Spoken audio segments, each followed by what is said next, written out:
when you get up on your newsfeed in the morning, you don't know who to trust, right? So the liar doesn't have to convince you that they're telling the truth. They just have to convince you that everybody is telling a lie. So our faith in what we see in our newsfeeds is completely shot. That was Mark Little, journalist, media trailblazer. And I'm Martin Nutty. And I'm John Lee. Welcome to the new season of our Global Irish Conversation here on Irish Stew. This episode of Irish Stew is sponsored by the Irish Heritage Tree Program. Celebrate your Irish roots by planting native trees for family and friends in the beautiful Golden Vale of Ireland. Go to irishheritagetree.com and use the exclusive discount code today. It's IrishStew10 for 10% off. That code again is IrishStew and the numeral 10. Keep the heritage of Ireland green and growing by going to irishheritagetree.com. Hey, welcome to Season 4 of Irish Stew, the podcast for the global Irish nation. And I'm John Lee. We're recording this on the 28th of April, but this is our first episode for the new season. And we are starting off very, very strong. Martin, why don't you take it from here? Hey, John. Good to be back on again after our hiatus. And I'm delighted to have Mark Little joining us. Mark is currently CEO of Kinsen, but probably better known across the wider Irish diaspora for his journalistic endeavors. However, over the last 12 years, he's been occupying, if you will, the corporate realm. So Mark spent almost 20 years at RTE doing a variety of things, but probably most notably as RTE's first foreign correspondent in Washington, D.C., also a host of Primetime. He's also written 3 books. He is a busy man.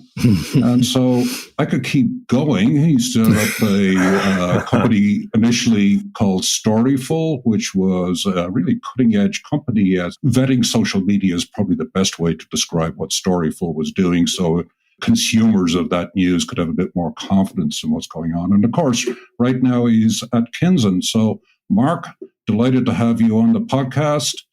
Welcome. Absolutely honored and privileged. I'm exhausted now going through that little tour of my career. So, but no, really excited to be here. You know, Martin and I are often talking to people. It sounds like we're talking to 3 people at once. Their resume is so extensive. We're like, oh, what did I do with my life? But let's take you back to your childhood, and I'm sure in a few moments, Martin will figure out that you're second cousins or something like that. That's what usually happens at this portion of the program. But imagine a scene in your childhood, and the newspaper arrives. Oh, yeah, there was a battle. Who gets it first? There was a battle. Me and my dad would run down to get the Irish Times in the morning because, I mean, from the age of, I don't know, I was 6 or 7 when I was conscious of politics and journalism. I grew up in Ireland in the early 1970s, this would have been. So, like, if you weren't interested in news and current affairs in the mid-70s in Ireland, you weren't paying attention.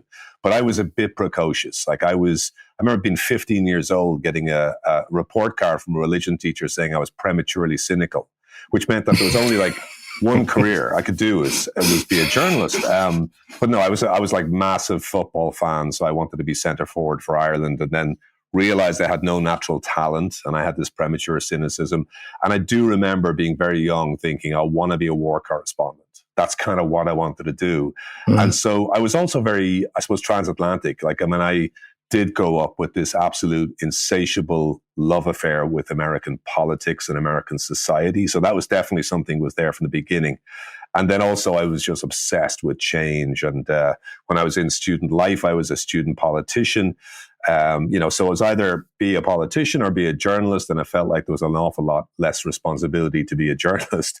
And I was literally straight out of university, went to Trinity College, straight out of university, straight into RTE after a brief journalism school visit. And that's where my story began, as this very young Donny Osmond looking very, very young 21, 22-year-old reporter. A cynical Donny Osmond. That's a great description. So, Mark, I believe we share something in common. I believe you grew up in Malahide. That's right, yeah. So Malahide, if people don't know it, is this seaside town on the north side of Dublin, although it's a little bit, has its notions, as we'd say. It's North County Dublin. You'll hear people talking about Malahide. So, no, but my family were from the Liberties, which is in the centre of Dublin, one of the old working class districts. Neither of my parents went to college. My grandmother used to work in a cigar shop opposite Trinity College and didn't set foot in that college because it was a place just for Protestants. So, I grew up with a very clear understanding that, going to college was a privilege. Having a middle class background was a privilege. And I think I had a bit of a chip on my shoulder with that kind of background. But Malahide was a dream place to grow up. Yeah, fond memories. And I kind of wonder, we must have passed each other in the street many times. And it's kind of interesting to be talking all these years later after that. I left in 1983. Okay, well, I was a couple of years behind you, but I'm sure we were in the Scout Den Disco or the Grove or Tamangos, maybe. That was the big place to go in that era, right?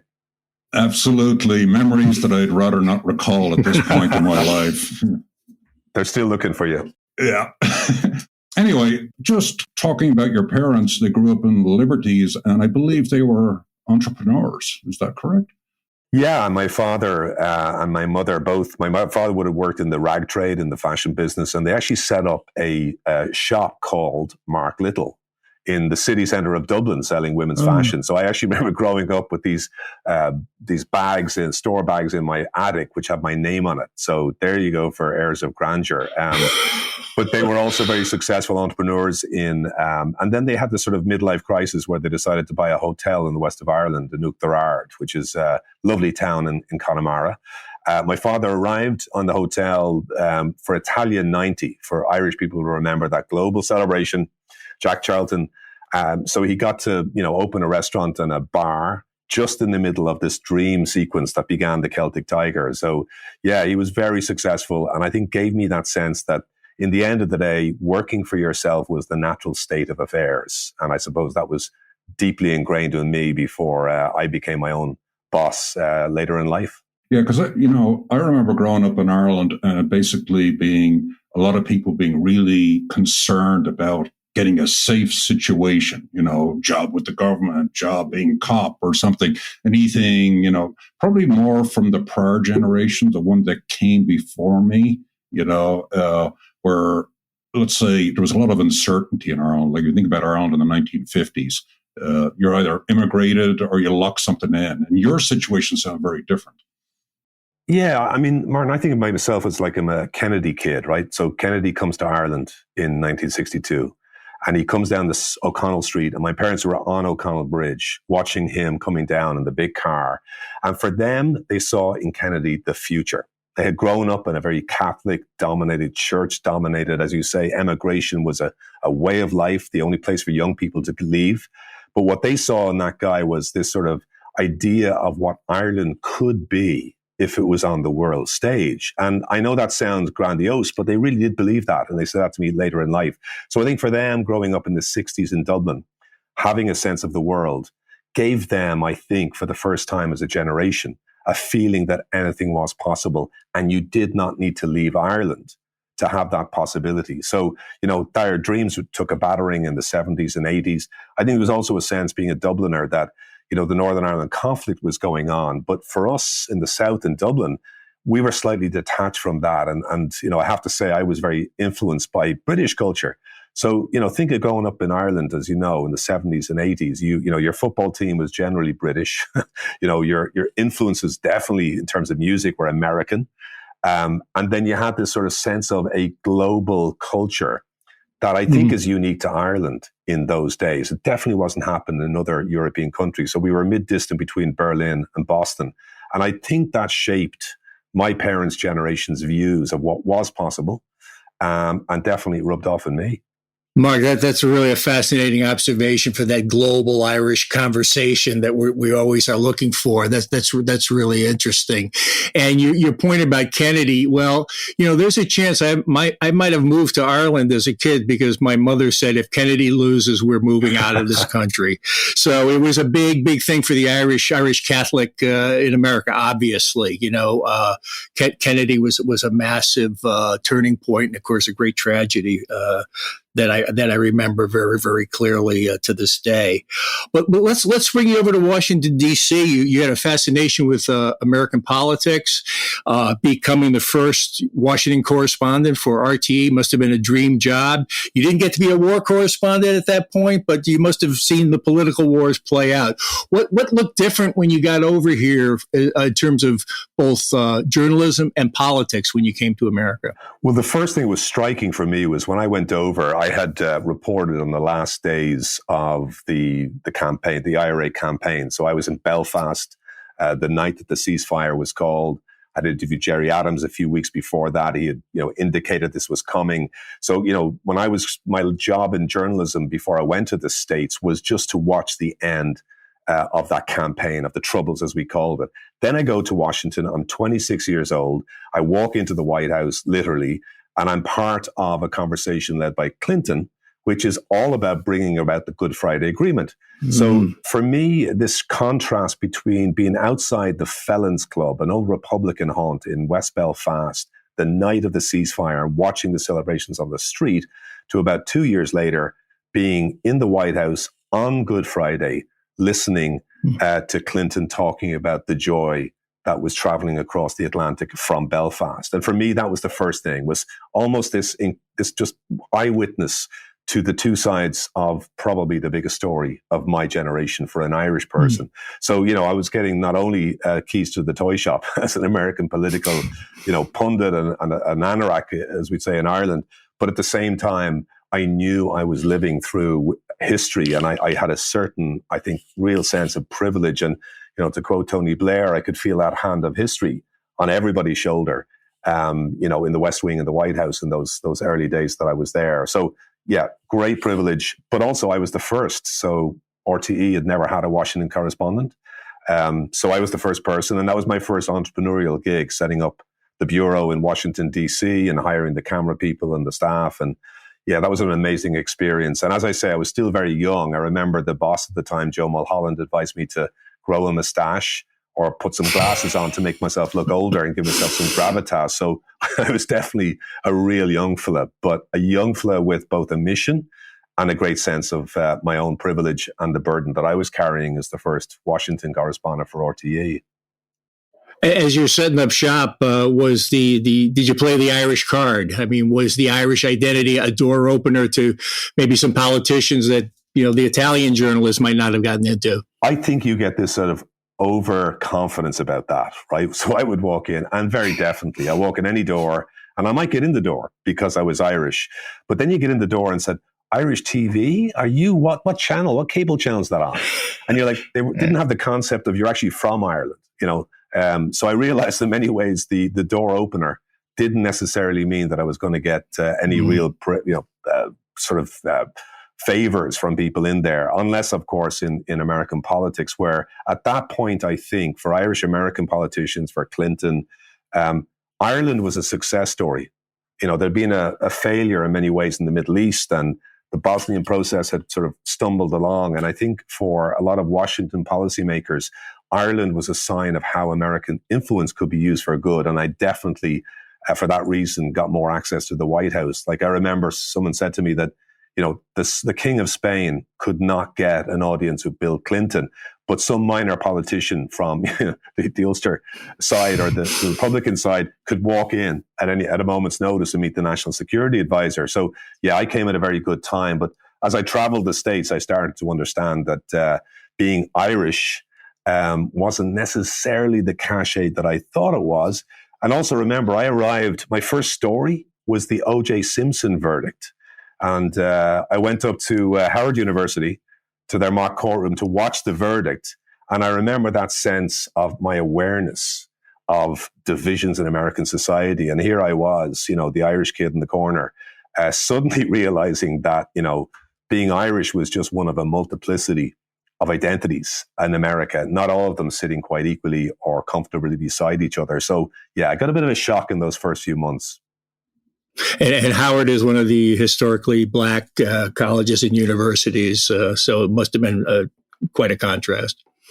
Quite incredible. And that's what I started to realize, that all my preconceptions that I had spent maybe 26 years building up disappeared like that, like in the space of a few months. I would travel off to California, and being Irish, was way less important for people that I would meet in Silicon Valley than, whereas an engineer or not. And, that for me was a certain sense of humility, coming to the United States and realizing that it was not the simple surface that I thought it was from afar, but it was like, that thing about Mark Twain, I think, says, that there's nothing wrong with America that can't be fixed with America, but there's a complexity there that you, I think, ignore at your peril as a new arrival.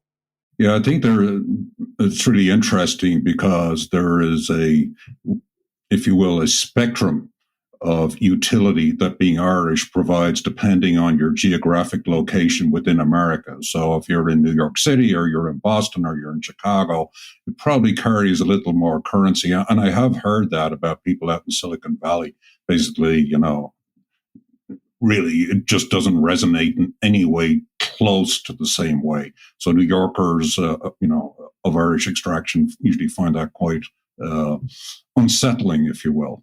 But I'm just going to switch it a little bit here and ask you about issues of Irish journalistic style, American versus Ireland. And I'm thinking back to the famous Carol Coleman interview with George W. Bush in 2004. I remember watching that as an Irish person and drawing some satisfaction, because usually what I see with American journalism is, a lot of times American journalists seem to me to be a bit more deferential.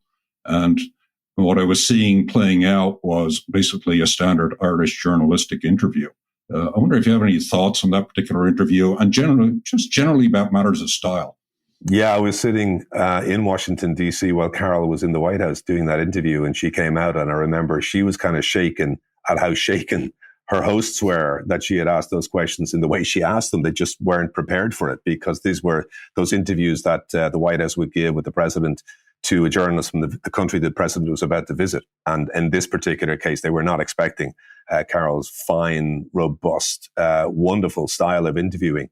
And I think what it spoke to for me was that, at the same time, Irish and I think British journalism is very performative, right? When you go into a studio, you're going into a battle. And that's the expectation. I remember as the primetime anchor that, it was a bit of a joust. And we all expected that and would walk out of the studio quite happy, even though we might have been, at battle for one moment.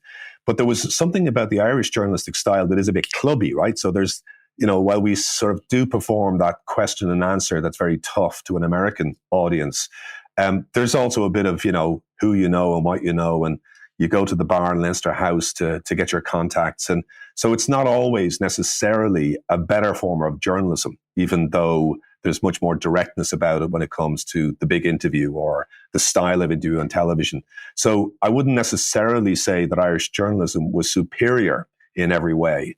But yeah, definitely there was a big clash. I think what I did notice from working with a lot of American journalists was that there was a really deep knowledge of policy areas. So I would be hugely impressed when I would meet some of the real old school journalists who had this great memory and this great understanding, almost a scholarship.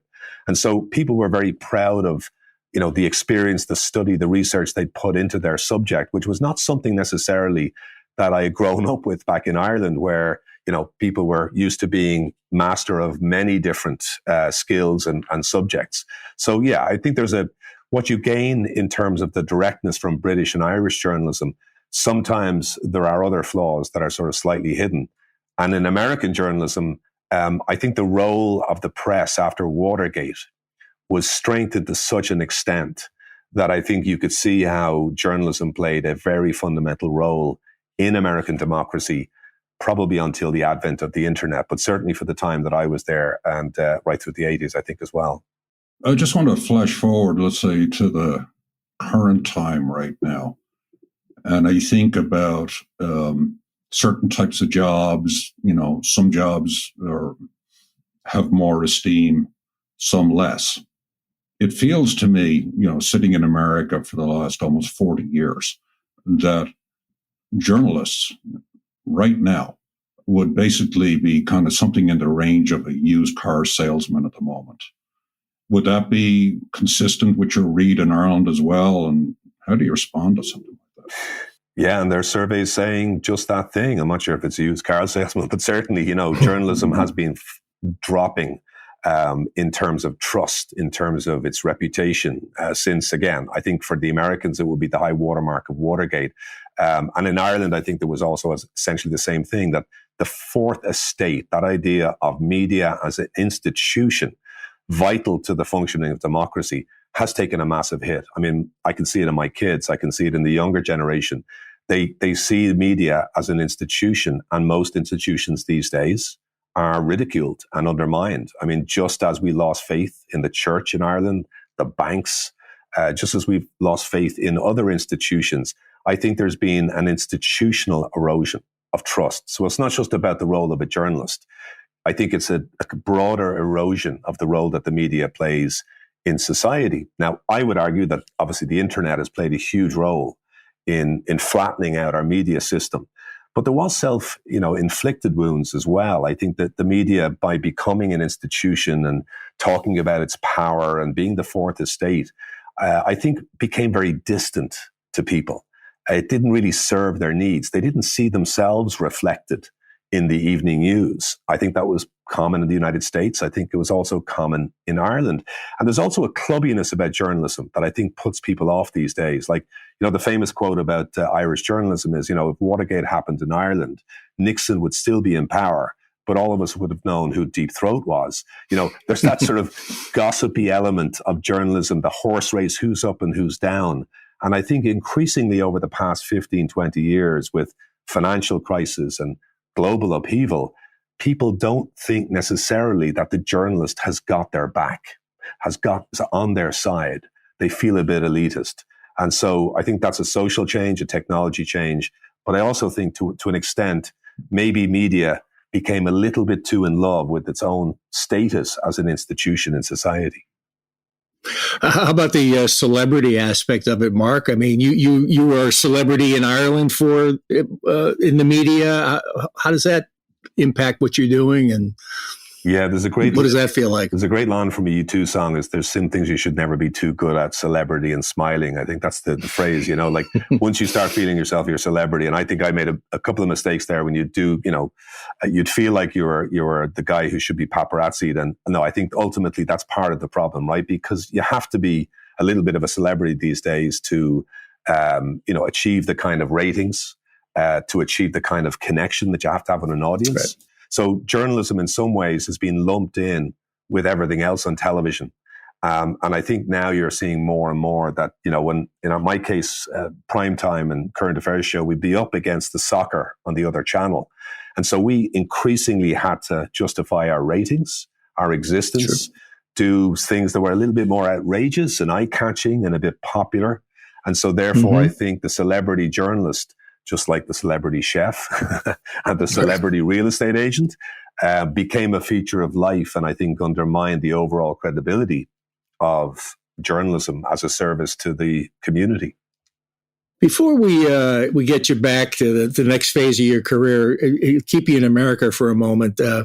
Anything that you just really liked about it that you didn't realize you weren't aware of it before, but you got here and you're like, "Oh, this is great. I love this part of living in America." I mean, it just had to be the idea. Like, if you're insanely curious, as I was, you'd walk around a corner and meet somebody with the most amazing story. There was never a day that you weren't coming across someone with a story about their identity, where they came from, what job they did. There was a real democracy. So I would get in the cab and I would have an incredible conversation with the cab driver going down, and an interview with the senator 10 minutes later. And there were equally interesting encounters, and I would get on a plane and I would literally see, you go down to the bayou and outside New Orleans, and then the next day you're in Idaho. And it was for me mind-boggling, the diversity of the United States, both in geography terms and identity terms. And so there was, I think, a certain welcome about the United States, a certain sense that anything was possible. Didn't feel like that in Ireland. And also, I think, less of a kind of a classism. Like there still is a bit of a class system in Ireland, and there's the country-city divide. Whereas in the United States, I just never got the sense that anybody recognized boundaries. And that was enormously exciting for me. What I did see that was a little bit difficult was there was this kind of rampant individualism where everybody believed in the success of the American dream. But deep down, you kind of knew that, very few people actually get to live that dream, or at least to the extent that you're promised. And so that always sort of dark side was the broken dreams, and the sort of dark side of, what was in many ways an authoritarian sense. I remember going to death row down in Texas and, interviewing people associated with that process. And I remember being shocked by just how industrial the prison system, incarceration was. So, I was a kid who was liberated by that sense of possibility. Everything is possible. That was the dream. But at the same time, for those who fell down the cracks or didn't live the dream, it was a very harsh, unforgiving environment that I found. So the light and the dark were never too far away. And as a journalist, I have to say that made the United States even more exciting to be in. Talk to me a bit about, and you alluded to this right at the very start, about the scrum for the newspaper. That curiosity. Where does that come from? Is it something you're born with? Is it something that's stimulated? Is it a good thing or a bad thing? What's the dark and the bright side of all that? It's a great question, Martin. I think it just goes right back to, like, when I was a kid, and I would be there when I was maybe 9 or 10. And I hate to say, I was probably in the pub with my parents, and I would watch the adults, right? And in Irish conversations, you have in groups, you have about 10 seconds, maybe even less, to express something that's going to catch the interest of the people around the table. And if you've been in an Irish conversation like that, it's unforgiving, right? You've got about 5-10 seconds. And I loved the storyteller who could grab people's attention with something, with a headline or some word.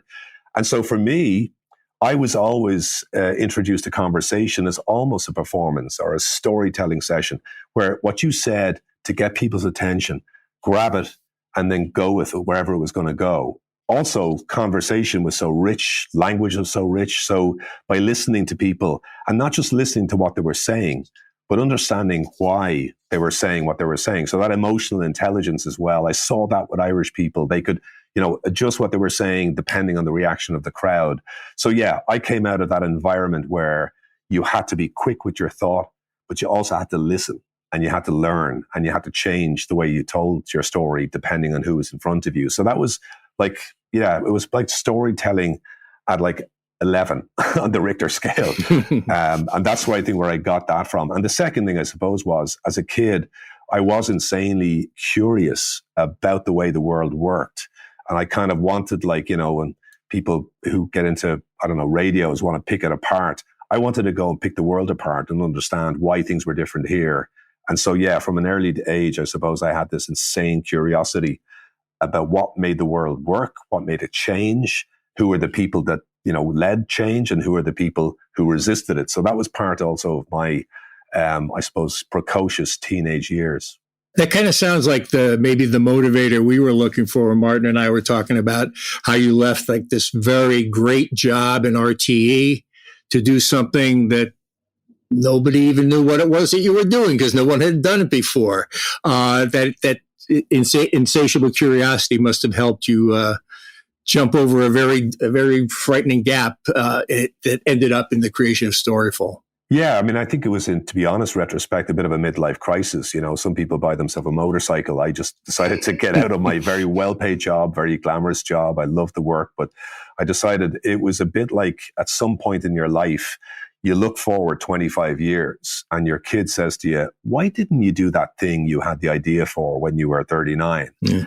And I think Jeff Bezos talks about this regret minimization framework, where you should always make a decision based on what you will regret least in 25 years when you look back. And I remember that very, very powerfully. I was with my wife who's supported me right through what was a very difficult journey. And I just said, listen, I don't think I could forgive myself. Now that I've seen the way Twitter is changing journalism, I have this idea. And if I don't do it now, it's going to be a problem in years to come. So the great old line from the Talmud, if not me, who? If not now, when?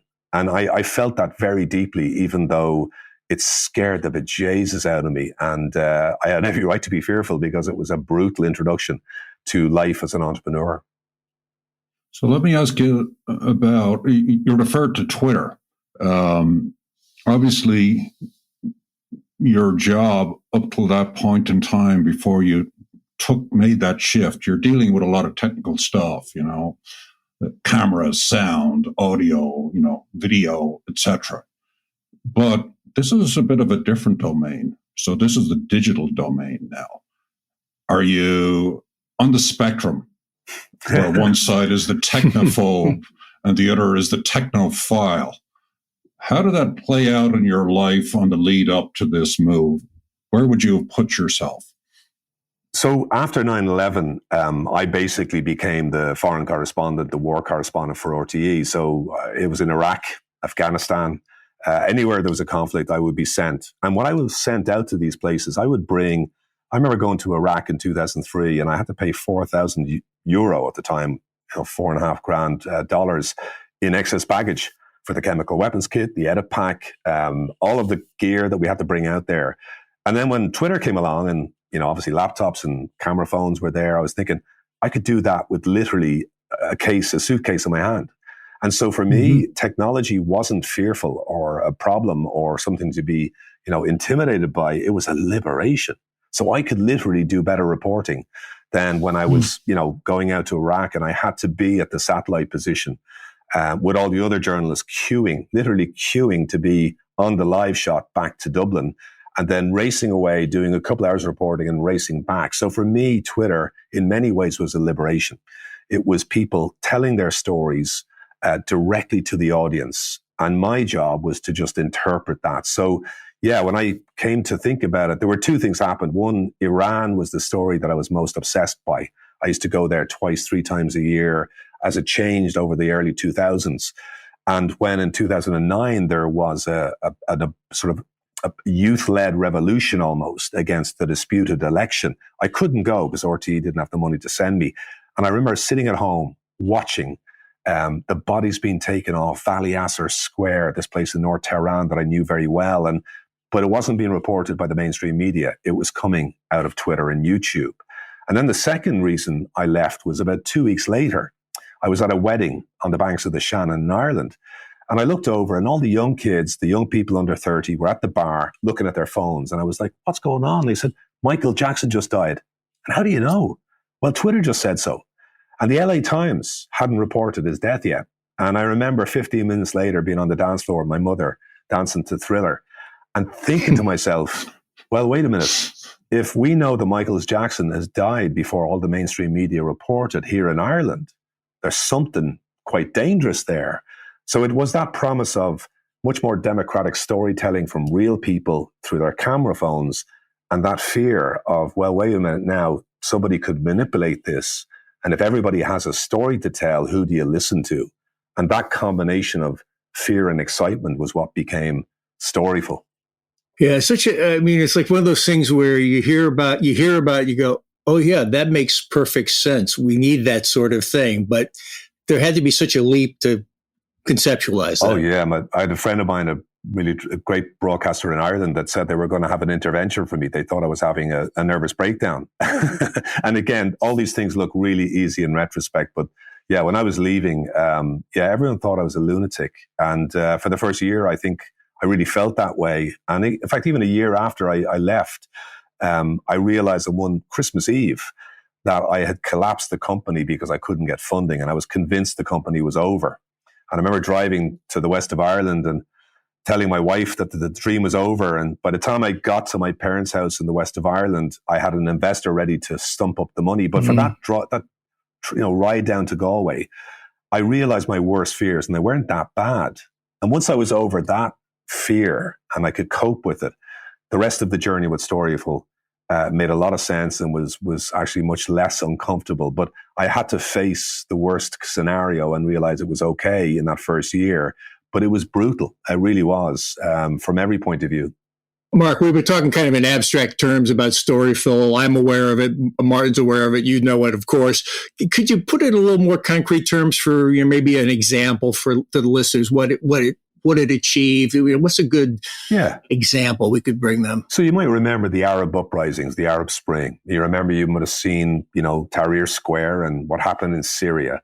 And what our job at Storyful was to find those raw videos and authenticate them and verify them. And then we pass them on to, let's say, the New York Times. And the New York Times will be able to use those videos knowing that Storyful had done the job of a news agency. And so that was our job. Find the videos coming out of YouTube and Facebook and Twitter that could tell the story and verify them, and in some case monetize them. So the other part of our business was, you might see viral videos on ABC and NBC or a TV station, funny cats. That was Storyful as well. So we had this sort of, as we called it, the mullet strategy. It was all business up the front and it was long hair down the back. We were doing serious investigative journalism that was allowing the news organizations of the world to use this raw video from eyewitnesses and citizens in places like Aleppo or Cairo. And then we could start to see, obviously, people trying to use disinformation, and we could squash that. And so a lot of the great people that have come out of Storyful, one I think is Malachy Brown, who leads the visual investigations unit at the New York Times. Malachy pioneered a whole new form of journalism in Storyful, along with some other great journalists who have gone on to work for other news organizations. So we called ourselves a social news agency, and the Arab Spring was our kind of coming out party. So in preparation for this conversation, I kind of came across, let's say some conversations that you had where I get a sense of regret when it comes to Storyful. In other words, you sold it, right, to News Corp for, 18 million euros. And that sounds like a nice number, but in the scheme of things in Silicon Valley, that's kind of chump change. When you hear about stuff like WhatsApp, a company that's been around for a few years being, sold to Facebook for multi-billion dollars. Talk to me about regrets looking back at Storyful, because you mentioned Malachy, and of course Donny O'Sullivan was part of that team as Absolutely. well. And it sounds like you put together a great team of people, but to some degree you had to walk away from it, right? Yeah, I always remember that phrase of the Vietnam War, to kill the village to save it. And I think in many ways, what I felt when Storyful was the regrets I have are about the early couple of years, where I think we could have done a lot more to introduce technology into the work that probably would have made it easier for us to raise venture capital. And that was the problem. We couldn't get a VC to be interested in what was still a media company. They just couldn't get their heads around it. And so we had a couple of offers for the company, and we'd run out of cash. We had had a near-death experience the previous year. And so when News Corp came knocking on the door, they really wanted it for the right reasons. Now, that's what, from my point of view, it was the right decision to make at that time. But I do regret going back when I look at it. If I could do it again, there were mistakes I think I would have avoided that would have gave us more options to continue on for a while. In retrospect, to be honest, one of the areas we regret is that it wasn't bought by maybe one of the big social platforms, because they were looking around and were interested for a while. But I think we could have done a lot inside one of the tech platforms before the entire information crisis that we now kind of take for granted became apparent. But the second thing I would say, I have less regret about what happened next, because Donny, for example, joined us after we joined News Corp. And a lot of the great journalists that have come out of Storyful since, are still working there, have come out of that News Corp era. So my regrets are more, I could have probably done better as an entrepreneur. And I could have probably kept the thing going and maybe grown it for a while. But I don't have regrets about the actual sale. That was the right decision at the time. And I think the people who are still working there today have benefited from that. Whereas the alternative was it wouldn't exist today. So on the balance of things, I have some mixed feelings myself personally, but yeah, it was the best thing for the company. You mentioned technology. Were there things that the technology just wasn't ready for what you wanted to do at Storyful, and maybe it's ready for your new company, Kinzen? That's a great point there, John. I mean, I think we knew that machine learning or data science was just, beginning to become something that we were aware of. And, we used to joke internally about the God machine. Could we build something that could analyze vast quantities of content and data? Now, we can do that today. Couldn't do it back then. We were pioneering the use of technology and things like the verification, what we now call open source investigation. So you'll see in Ukraine right now, people who are mapping out, the tanks and the aircraft and what's going on. And we pioneered a lot of that in our day. But the deeper tech of machine learning really didn't kick in until after we sold the company to News Corp. And it's only now, I think, and in our new business, Kinza, myself and Anya, who's former Storyful, we got absolutely intoxicated by the mix of journalism and machine learning. But it wasn't available back in 2013 when we sold the company, Storyful. Right. Yep. Now, that sounds very Isaac Asimov of you right now, with machine learning, etc. But give me a sense of the customers you are serving and how machine learning fits into that. And how does that plug into journalism? Yeah, so I think taking it back a little bit, when I left Storyful, I went to work for Twitter. I was the head of the media team in Twitter in Europe. And I learned, I was in love with Twitter. So it was like being in the White House at 26, being inside Twitter at that age was amazing. But I started to realize that I had assumed all this misinformation and disinformation was a kind of bug in the system. It was like a side effect that could be fixed.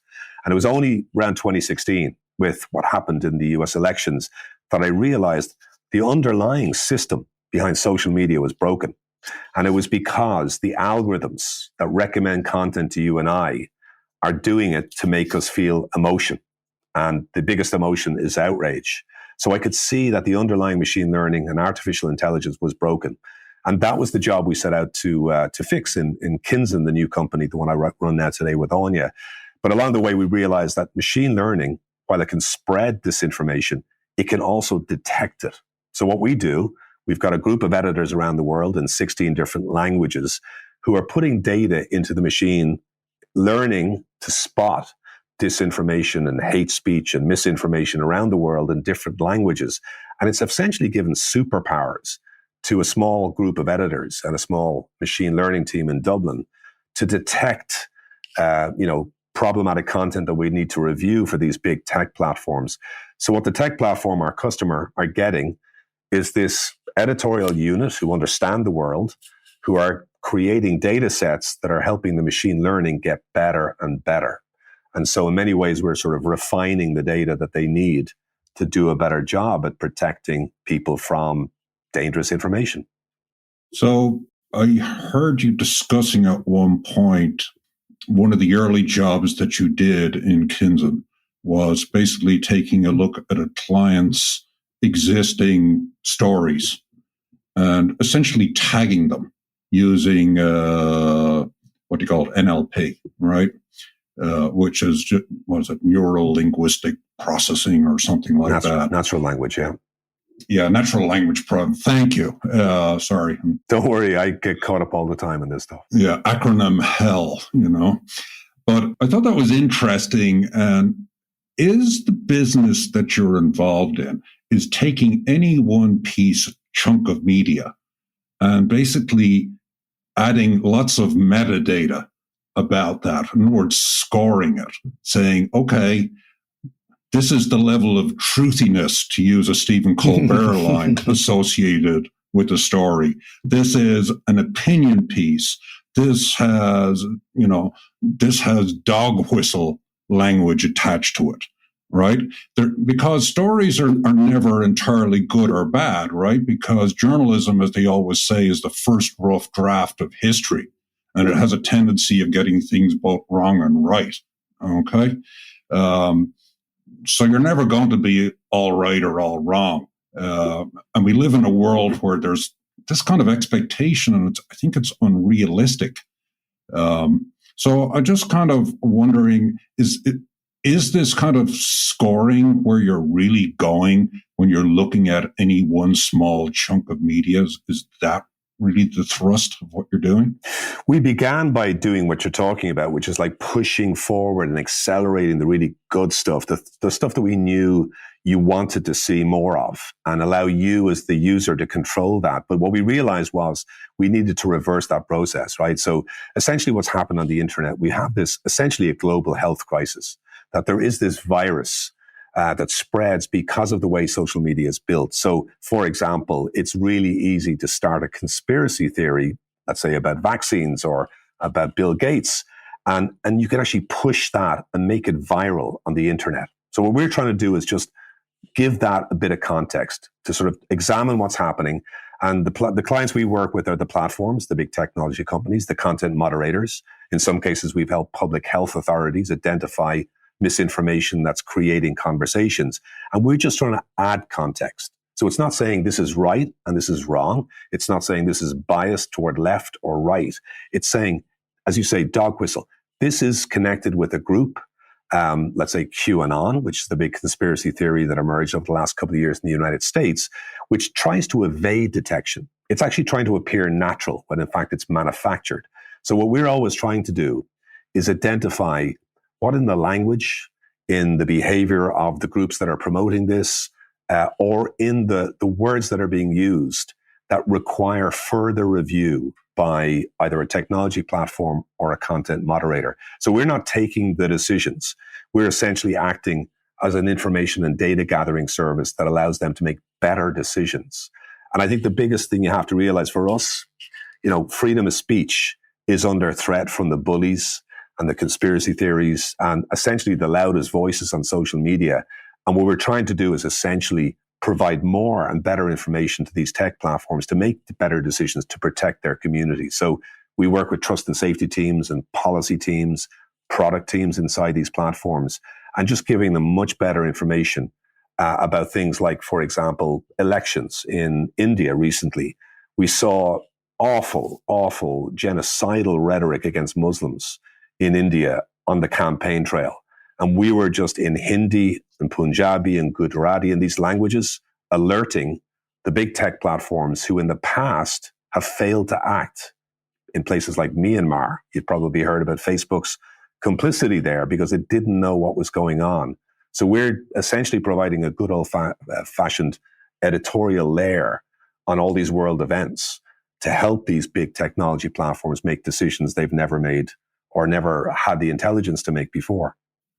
So with a platform, for example, and you cite the kind of the Rohingya story, right, in Myanmar, and Facebook's problems in that particular area, is the idea or is your solution basically, if I'm a Facebook and I'm going to see all of a sudden certain types of stories accelerating across my network. So all of a sudden I'm seeing a spike. So is the idea then, it's like, okay, Kinzan, come along here and take this stuff and give me an analysis or an understanding of the virtue of what people are posting. Is that one of the solutions that you're trying to deliver? Is that your pitch to, let's say, the Facebooks of the world? Yeah, we distinguish ourselves from fact checkers. They're absolutely essential fact checkers, but what we do is the early warning. We're ahead of the curve. Mm-hmm. So what we do is we try and manage risks, like, for example, anti-Semitism or any particular form of hate speech. We're always trying to analyze how that's developing. And do you know what it is? It develops through human language. So one day a group will use one racial slur, the next day it will change. And we're watching constantly for those low-level risks we always know are there. And then what we're doing is looking ahead for the potential crises. So, right now we're looking at elections in Kenya later this year. There's a potential for rhetoric online to create real-world violence. So we want to get ahead of that, understand the people who are promoting, inciting the violence, what they're saying, how are they evading detection. So, for example, last year, anti-vaccine campaigners were using words like panini instead of pandemic to evade the content moderators. So there's a whole new use of language by these groups. In Scandinavia last year, we detected a neo-Nazi group using a word children use and turning it into a racial slur at a point where there was a children's festival. So that's what we're doing. We're giving early warning of people who are hijacking our languages to incite people to do something that causes real world harm. So yeah, manage information risk. And then when something like Ukraine happens, we very quickly go in, stand up a team who speak Russian, Ukrainian, Georgian, Romanian, who might be examining the impact of the war in the US. And that team is essentially gathering data and research to help understand where there might be threats of, disinformation from the Russian government or false stories that we know should be aware of. So it's that sort of preemptive early warning system that we are very proud to provide. And again, we couldn't do it without humans, but we couldn't give the humans the scale without the machine. And it's what we call human in the loop machine learning, which is a new form of approach to machine learning that puts a human at every stage of the process instead of allowing these machines to make their own minds up, which obviously we know as being a cause of some of the problems with ML and AI. Mark, it sounds like you're at the very epicenter of one of the world's greatest issues that's going to kind of define where we go in the future. I looking at your website, I came across you did a kind of a blog post on a sort of 2022 forecast for the world of disinformation. And as I was reading through it, it sounded like the way people are talking about the climate crisis. We're at a tipping point. Things could go in a very different direction in terms of the climate, but also in terms of democracy and our grasp on truth itself. Is that how you see it? Yeah, I mean, I think what we see most of all today is that, there's a lot of debate about right wing, left wing, and everything tends to get pushed through an American prism, right? So we're having either, left wing is Rachel Maddow versus whatever, Tucker Carlson. And it's all very political in the US sense. And people think that, Twitter, et cetera, and Elon Musk wants to defend free speech. And that whole politicized idea misses one big point. That what we've had is everybody now is in a world where I would call it censorship through noise. Right? When you get up on your newsfeed in the morning, you don't know who to trust, right? So the liar doesn't have to convince you that they're telling the truth. They just have to convince you that everybody is telling a lie. So our faith in what we see in our newsfeeds, as part of the reason journalism is declining, is completely shot. We have no way of getting the context we need to say, that's a legitimate point of view expressed by someone I don't agree with, versus it's a bot army. That's actually a bunch of fake accounts that are coordinated by some extreme political group to make me think differently about something. And so what we're trying to do is expose manipulation. We don't care about right wing, left wing, or bias. It's about who is trying to hijack these open systems and make us believe everybody is lying. And I think that's the biggest problem we have today is in the old days, you'd walk into your store and buy your newspaper, you knew was left or right. You listened to your favorite radio show. You knew where they came from. Today, we just can't see any of that context because the platforms, they just don't do a good job at telling us what's hijacked, manipulated. We saw last year, I'll give you an example, yoga, wellness communities online on Instagram being hijacked by the QAnon movement. They were jumping into the comment section and leaving dog whistles, language that, helps them coordinate. And then they were infiltrating the comment sections and they understood that yoga people may be a little bit more likely to believe a conspiracy theory. That's the way this works. It's not a straight out expression of your point of view. It's manipulation. It's hijacking of conversation. And in some cases, in other languages, it is governments sometimes promoting propaganda. It can be grassroots, but it can also be top down. And I think part of the problem is sometimes media organizations, they get caught up in it too. And they're trying to get clicks and they tend to be irresponsible. So, there's a whole lot of people that are contributing to this collapse of trust and the collapse of context. And what we're trying to do, hopefully, is help the platforms to do a better job of, labeling things properly so that we can see, is this actually a Russian state media account or just an ordinary Russian expressing their opinion? That's where we're trying to get to. Bring more context back in so ordinary folks like you and me and everybody who uses the internet can get a little bit more navigation and a little bit more sense of who's saying what. And that's what our dream would be. I just came across a clip a couple of days ago that seemed relevant to today's conversations when Kellyanne Conway introduced the idea of alternative facts. And it was day 2 of the Trump administration. I mean, day 2 or 3. I mean, it was so early on, and we were already talking about alternative facts as a legitimate expression. Yeah, I mean, I think it's the collapse of expertise, right? I think one thing we learned through the pandemic, right, was that, we don't all necessarily believe everything's coming out of Anthony Fauci, but we did, we needed the CDC and the World Health Organization and the experts to give us at least what was the best approximation of the science at any one time. Now, there should have been openness about debate about some aspects, about when we should have worn masks, the way best to treat it. Was it a lockdown? Was it something different? But essentially, I think what we saw was there's sometimes a fact, right? The rain is wet. It's not liberal. It's not conservative. Yeah. I stick my head out the window and I'm telling you, it is raining.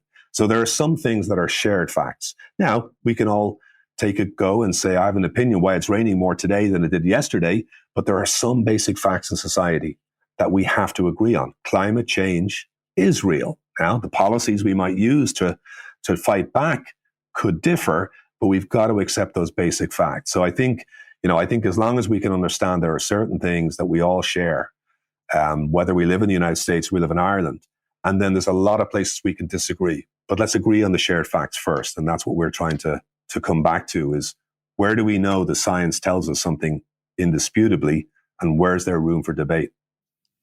I'm reminded of the old line from Daniel Patrick Moynihan about something along the lines of you are entitled to your opinion, but you're not entitled to your own set of facts. And unfortunately, we seem to have strayed far from that. But I just want to ask you, you've kind of talked about conspiracy theories, QAnon, et cetera, et cetera. What is your take on why conspiracism has gotten such a hold of so many people? What does that reflect?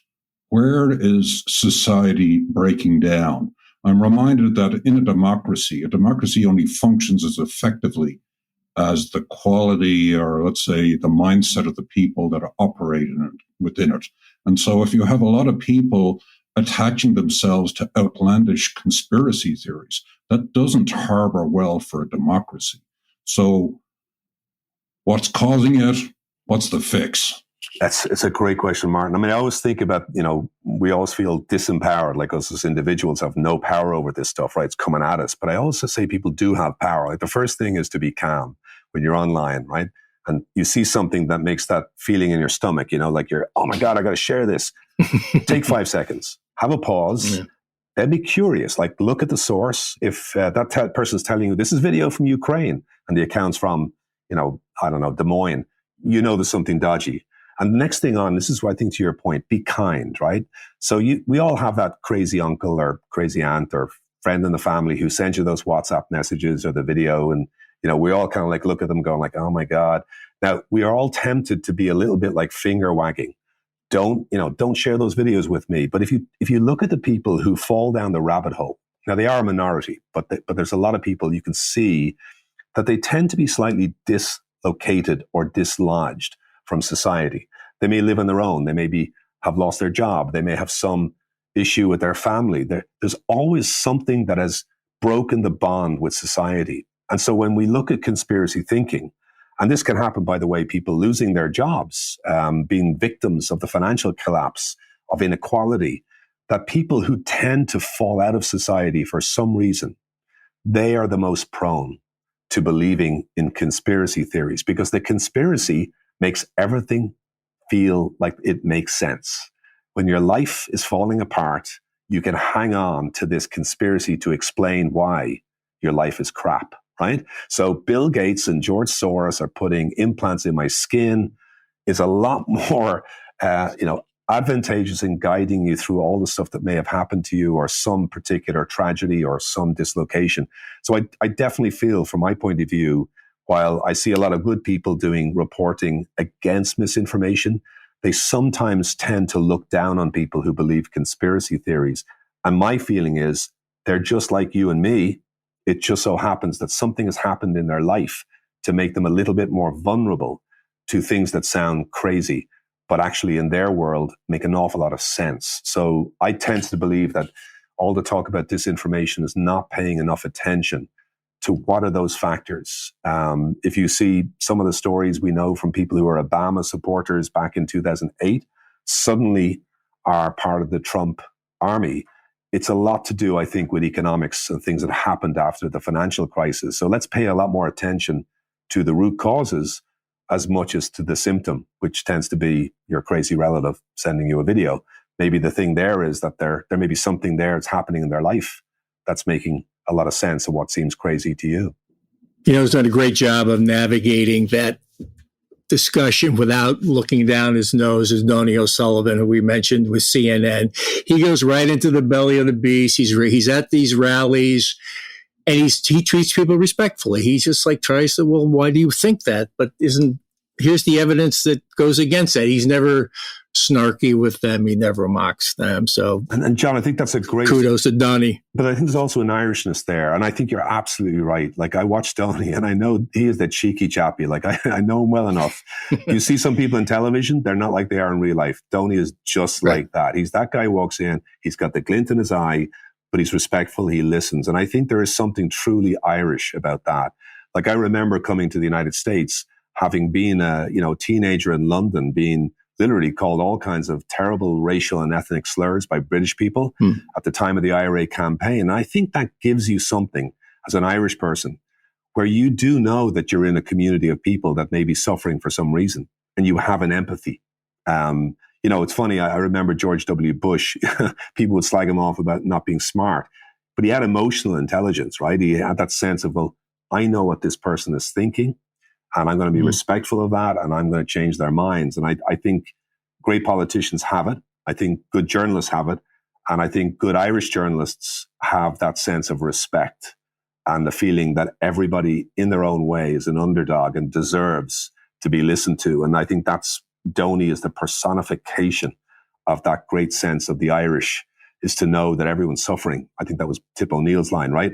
To be Irish is to know you will suffer. And to know that means you have a deeper connection to the people that you're talking to, I think. Mark, I think that's a great place to drop off our conversation, even though we'd like to keep it going. We really appreciate your time and all your insights. Really just a great discussion. And we'd like to bring on our friend Seamus Plug now, who offers you the opportunity as a small payback for all the time and insights you provided, small opportunity for you to let us know something in your world we should know more about. What would you like our listeners to act on for you? John, I was thinking about that, and I don't have anything in my immediate environment, thankfully, and thank God, and thank whatever deities up there. But I do think that I just ask everybody to go out and pay for a subscription to a local media source. That's what my plug would be. Go out there, find out somebody who does something for your community to cover the local courts, the local whatever it may be, and pay them a bit of money. And that would be my plea, is to let's rebuild grassroots journalism and media in the shape of our communities. And that would be my huge plug for everybody listening. I hope it doesn't sound too high-minded, but I think that would be what I would wish for. And we'll try to find maybe some sources where people can act on that and see if we can include that in our show notes. That would be great. Yeah. And particularly, I think in the United States, where we're just seeing local reporting die, but I think also globally, maybe reach out and see if you can find a newspaper that tells you something different that you didn't expect as well. So wherever you go, just find a media outlet that needs money, that rewards your attention. And hopefully we'll get people to reconnect with what was great about journalism. I think that's just great advice. I do think, us people that are fortunate enough to live in Western democracies, one of the obligations of citizenship, if you have the financial wherewithal, is to support quality news media. And I can't think of a better way to conclude this. So with that, Mark, I appreciate your time. I know our listeners appreciate your time. I know John appreciates your time. It's been a really insightful, interesting conversation. And we're really looking forward to seeing Kinzen going out there and kicking ass and making the news media environment safer for all of us. So thank you. Listen, thank you guys for the platform, for having me, and I look forward to seeing you in New York City very soon. Excellent. Hey, Martin, I'm somebody who spent a lot of my career adjacent to media with a few tentative forays into journalism myself. And I was an early adopter of social media. So it was really great to hear Mark Little. He has been out there on the forefront. He's a real player in the field, both in media and social media. He's a true innovator. Great to have him aboard. One of the interesting things that struck me from our conversation towards the end was a moment where we talked about the prevalence of conspiracy theories. And Mark, rather than get all upset or bent out of shape about some of the crazy stuff that we hear on social media, reminds us to look at the people that are basically engaged in conspiracism and to treat them kindly, with compassion, because from his perspective, he views there's a strong correlation between maybe things going off track in a person's life. And a conspiracy theory is kind of like a life raft, gives them a sense of identity. And yelling at somebody for repeating something that is factually untrue is not really going to get us anywhere. And so we need to have enough humility and kindness to figure out how basically we continue to value the person while getting them disengaged from a message that lacks any factfulness. And we it's so sophisticated what people are being exposed to. And I'm sure my opinion has drifted in places just because the algorithm feeds me certain kinds of information. That was a great point. And I kind of go to where we ended. We're at a tipping point, and like climate change, and democracy is in play and truth is in play. And I'm just happy that Mark Little and his crew at Kinsen and other like-minded journalists are out there working to sort this out and to free us from disinformation. Yeah, so fingers crossed. That conversation made me a bit more optimistic about the future of news media, and really rooting for Mark. But John, this is the end of the first episode of our fourth season. And what we just simply would like to ask our listeners is to kindly share this episode with friends and family if you found it engaging. I really enjoyed the conversation, and I hope you did too. Some great ones to come. Stay tuned. Irish Stew is produced by John Lee, Martin Nutty, and Bill Schultz. Editing, mixing, and mastering by Bill Schultz. Music on Irish Stew was composed and performed by Rosa Nutty, with Donald Bowens on drums, Cathal O'Riordan on bass and synthesizer. For more on Rosa Nutty's music, please visit rosanutty.com.